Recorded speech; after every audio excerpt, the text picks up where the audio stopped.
Nagpapatuloy ang PTV News. Nakatakdang magsagawa ng inspeksyon at inaugurasyon si Pangulong Rodrigo Duterte sa 5 megawatts biomass power plant sa Buluan, Maguindanao. Ngayong hapon ang detalye.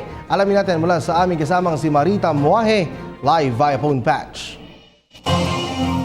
Inaasahan ang pagdating ni Pangulong Rodrigo Roa Duterte bandang alas 2:30 ngayong hapon dito sa Buluan, Maguindanao.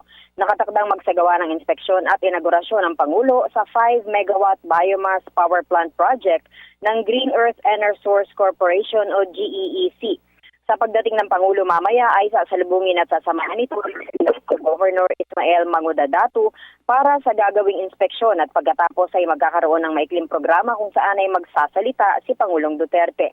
Pagdating nga natin dito kanina ay hindi tayo agad nakapasok sa area at hinold muna nila lahat ng nasa media doon sa inihanda nilang media room dito.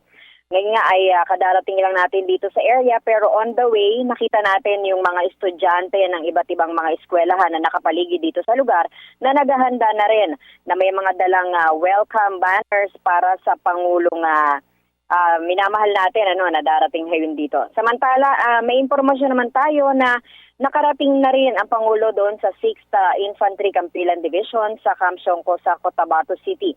Pagkagaling nga doon ay dito na didiretso ang presidente para sa okasyon dito. Nagulat mula dito sa Buluan, Maguindanao, ako si Marita Muahe, PTV News. Maraming salamat sa iyo, Marita Muahe.